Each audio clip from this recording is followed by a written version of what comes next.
Gord McGill is a trucker with over 25 years of experience. He recently penned an op-ed for Newsweek titled, "Elites are smearing truckers because we're doing their job representing the people." I loved that op-ed. We're happy that Gord is with us tonight, who joins us. Your reaction to this freak out, Gord, among the elites in Canada and the media and the politically powerful here? Well, thank you for having me on, Laura. Yeah, it's been very illuminating to see how poorly me and my fellow road warriors have been treated in the media. They attempted to smear us with a couple of guys with flags 2 Saturdays ago in Ottawa, 2 guys out of 100,000 people on the Capitol, and they're using this to basically say we're all these fringe right-wing extremists, even though there's people at the protests from all walks of life, people at the protests who aren't even truckers.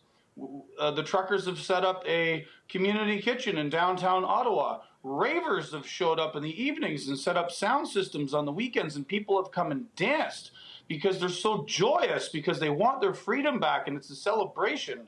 Yet the media would have you believe that we're basically Nazis, and it's ridiculous, and so I had to say something about it. Like anyone who's not in agreement with the elites on all these issues, whether it's trade or whether it's COVID mandates, if dissenters get together and actually enjoy themselves at a protest peacefully, that's a bigger threat to the elites than anything China will ever do.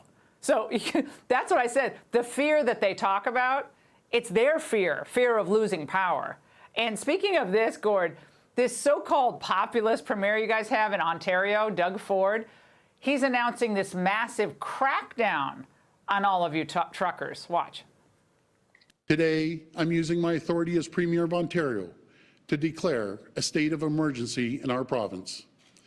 And I will convene Cabinet to use legal authorities to urgently enact orders that will make crystal clear it is illegal and punishable to block and impede the movement of goods, people, and services along critical infrastructure. We cannot, and I emphasize cannot, have people occupying cities, holding them hostage. I don't remember any of those people talking about the cities being occupied in the United States by violent protesters in the summer of love, Gord, but are you guys going to start going to jail, getting put in jail? Well, it remains to be seen how the police react to this, but the Premier's choice of language is very indicative, like he's considering Ottawa under siege, and I think that belies the fact that they do see that we have incredible leverage. The Ambassador Bridge has been slowed down for the last 4 days. The Blue Water Bridge has been slowed down for the last 4 days. Automotive plants are running out of parts. All across the economy, we're affecting it, and that is what they're afraid of. They're afraid of a legitimate, spontaneously organized workers' uprising that has more power than they do. Why don't they just drop the mandates?